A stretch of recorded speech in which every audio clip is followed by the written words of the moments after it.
Então, vamos lá.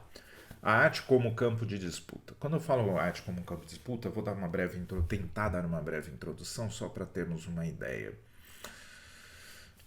No Brasil, na nossa cultura, primeiro, o componente curricular arte, por muito tempo, ele não foi tratado como um componente curricular, ou como uma disciplina, ou como uma área de conhecimento. Ele foi tratado, muitas vezes, como algo lúdico, como algo que precisava ter nas escolas para distrair um pouco a criançada. Tá? Tal como a educação física também por muito tempo foi tratado. E quando eu falo por muito tempo, pelo menos para artes, nós estamos falando até o final da década de 90, de 1990. Então, é pouco tempo que a arte tem lutado por um espaço como uma área de conhecimento válida dentro das escolas. Penso que, e aí é uma questão que eu posso debater em outro momento, que a adoção da arte como linguagem, né, das linguagens, da arte na área da linguagem, ela tem sua importância justamente para tornar essa luta, essa disputa, por assim dizer, como trazendo essa importância da noção artística, da leitura artística e tudo mais para o nosso dia a dia, como algo importante nessa valorização do componente curricular das artes. Okay? Vejo dessa maneira. Claro, eu sei que tem diversas divergências, né, que ocorrem nas discussões sobre educação, mas não estou me tirando de uma possibilidade de conversa, de uma possibilidade de debate, caso alguém quiser trazer outras noções e outras maneiras de entendermos esse ponto. Então, vamos lá. Além disso, a arte, nós temos todo um movimento no início do século XIX, no final do século XVIII, ou desculpa, final do século XIX, início do século XX, de neoclassicismo no Brasil, papapá, toda essa questão de uma arte que ela se assemelha muito às noções do fascismo italiano e etc. Tá? Em muitos aspectos. E novamente, de uma maneira de fechar o que são belas artes, e sendo essas belas artes, é isso que precisa para que uma pessoa de espírito superior possa melhorar como ser humano e etc, etc, etc. Não acho isso válido nem interessante. E por vários motivos, principalmente pela noção elitista da coisa, e que nós temos outras manifestações artísticas que são excelentes, principalmente se olhados pela questão da linguagem, e que não são de elites, mas mesmo que depois tenham conquistado essas elites, como por exemplo o próprio movimento hip hop. Tá? Começa em periferia, começa a ser desenvolvido por pessoas que moram em favelas, em situações até mesmo de miséria, e de uma maneira fantástica, que tem uma riqueza de comunicação sonora, visual, de movimentos corporais e etc. Assim, fantásticas. Tá? Inclusive a questão do funk daria para entrar, mas do funk tem um doutor lá da USP, eu esqueci o nome dele agora, que ele trabalha com a pesquisa sobre o funk e que eu acho que é muito mais interessante assistir os vídeos dele a respeito do que eu tentar tratar disso. Ok? Não vou entrar nessa seara, porque ele já defende muito bem essa ideia por mim. Eu acho que já tem alguém defendendo essa noção. Então, funk é arte? É arte também. Na minha concepção, quando vejo arte como linguagem, sim, é arte. A arte não é uma coisa boa, naturalmente boa, nem naturalmente ruim, nem naturalmente neutro. Ela é naturalmente neutro, por assim dizer. Eu não gosto do termo naturalmente, mas a arte é uma ferramenta do ser humano para a comunicação. E isso pode trazer consequências boas ou ruins. Veja pela arte nazista, por exemplo, ela não deixa de ser arte. E trouxe a morte de um monte de gente. Então, não vamos entrar nessa ideia de moralização da arte de uma maneira tão ingênua, né? Pois bem, como isso se reflete, essa noção de que a arte, existe uma arte superior, papapá, daí depois isso vai vai se quebrando, né? Mas na verdade, como nós nos lidamos aqui no Brasil, como nós nos relacionamos com a arte, normalmente como algo inferior a outros tipos de comunicação e outros tipos de conhecimento, tá? Para mim é um problema.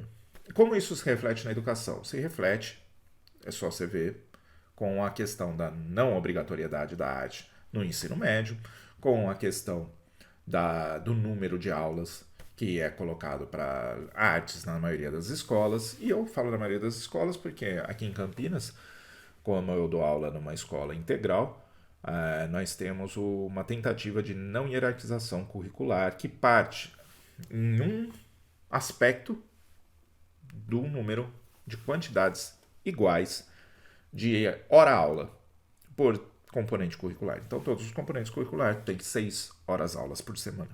Esse é o ponto. No Fundamental 2. Tá? É um passo. É suficiente? Ainda não, mas é um passo. Né? Então, esse passo foi dado em 2014, 2015. Na verdade, não. Esse passo bem numericamente igual foi dado por volta de final de 2015, começo de 2016, se eu não me engano. Então é recentíssimo, é recentíssimo. Até então, você não tem uma valorização das linguagens artísticas como um componente curricular, como uma área de conhecimento válida aqui no Brasil. Tá? Isso é uma luta constante. E por que é uma luta constante? Porque quando você desvaloriza a linguagem artística, ela é utilizada por outros grupos que sabem utilizar. Tá? Deem uma olhada, por exemplo, no conceito de soft power, né? De como os Estados Unidos espalha, por exemplo, Estados Unidos, a China faz isso também, outros países tentam fazer isso também, mas com menos impacto, né? Mas tentam espalhar sua cultura, os seus valores, de uma forma soft, sem impor. E como? Ué, vai dando um pouquinho. Coloca aí, ó, nossos valores estão dentro dos nossos filmes, estão dentro do... Deixa as pessoas absorverem isso. Olha como isso é legal, como isso é legal, como isso é legal. Opa, nós ainda não temos isso aqui, precisamos ter isso aqui. Então isso... Ah, mas isso é bom, isso é ruim. Não é o ponto. O ponto é que isso é utilizado. A arte como modo de propaganda de valores e ideias foi utilizado pelo nazismo também. Foi utilizado pelo fascismo também. É utilizado pelos neoliberais, é utilizado por grupos aqui no Brasil mesmo. Nós temos grupos tanto da esquerda quanto da direita, quanto que se utilizam da questão estética, da questão artística para tentar passar seus valores. Ah, isso é errado? Não, é uma linguagem. O errado é nós estabelecermos a linguagem artística como uma linguagem inferior ou que é dependente de textos, tá? E dessa maneira, e não complementar a textos, né? Mas dessa maneira acabarmos não educando artisticamente as nossas crianças, os nossos adolescentes, para saber lidar com essa realidade. Tá? E saber lidar lidar com pensamento crítico mesmo. Tem gente que não gosta desse pensamento crítico. Não, tem que ter pensamento crítico. E volto a falar, e o nosso pensamento crítico ele tem que estar principalmente nas nossas atitudes, nos nossos estruturas de pensamento, sistemas de pensamentos que nós gostamos de adotar. Esse daí é o principal. Porque é o que vai fazer nós nos movimentarmos para mudar também as nossas atitudes, não achar que tudo vem de fora. Ok? Não, né? Tirando a importância de trabalhar também para uma mudança de estruturas sociais que são prejudiciais. Não é isso que estou dizendo. Né? Mas sim, muitas vezes o que nós fazemos é tentar voltar o senso crítico só para o que está fora. Né?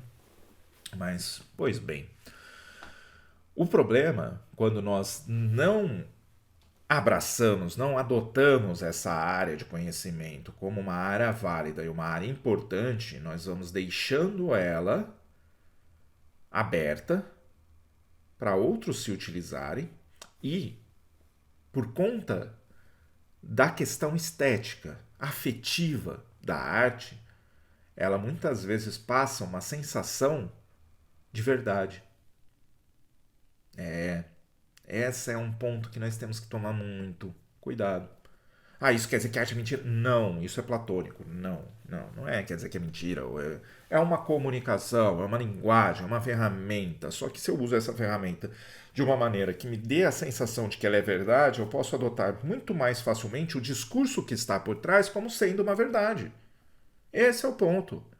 E para não cair nesses erros, nós precisamos aprender a lê-la. Nós precisamos aprender a refletir a respeito. E é por isso que, sim, o componente curricular arte, que eu vou tratar em outro momento, né, ele tem sua importância. Mas ele tem sua importância em termos de campo de disputa, em termos de campo de importância que nós precisamos dar. Ah, mas eu acho que português e matemática é tecnicista essa visão e nós podemos discutir isso em outro momento. Ok? O mundo é muito mais do que em português e matemática. É muito mais. É muito mais amplo. Tá? A maneira de ler arte através de uma noção linguística do português é diferente de uma maneira de ler arte quando você pensa na arte com suas características de arte. É só você ver programas como PH Santos, como programas, né, youtubers como PH Santos, Quadrinho na Sarjeta, que eu já falei aqui várias vezes do Alexandre Link, ver outros tipos de análise, o próprio um ex-aluno meu, Isaac Ness, tá, tem um canal também excelente quando ele faz análise de filmes, atualmente ele está muito mais com um vlog de bicicleta, mas ainda assim ele tem análises fantásticas sobre filmes e etc, que traz muito desses elementos que vão para além do textual, ok? E nós temos que aprender a lidar com isso. Ah, mas isso quer dizer que a arte é mais importante? Não. Para mim, essa babaquice da mente humana, para não falar, é babaquice da nossa cultura, é babaquice nossa, de querer ficar colocando isso é superior àquilo, isso precisa ser, por quê? Porque eu preciso. Para. Eu acho isso a maior besteira, principalmente quando diz respeito à educação. O mundo é diverso, o mundo tem diversas forças, diversos fatores se relacionando que precisam ser entendidos. E não basta apenas a matemática e a língua nativa para entender tudo isso. Tá? Eu acho que a complexidade ela necessita de outras complexidades também. E aí entra a minha crítica específica da arte. Nós precisamos pensar de uma maneira séria a arte. Nós, artistas, nós, professores de arte, precisamos pensar de uma maneira séria a arte. Por que séria? Para não cair no risco de ou qualquer coisa serve, ou não cair no outro risco de só isso serve e virar um fascista artístico. Tá? Então temos que tomar todos esses cuidados. E para tomar todos esses cuidados, precisamos sim de noções sérias de como trabalhar a nossa disciplina nas escolas. Ok? Pois bem, então é isso. Tá? Fecho por aqui. Tive que cortar uma partezinha, mas é isso. Até mais.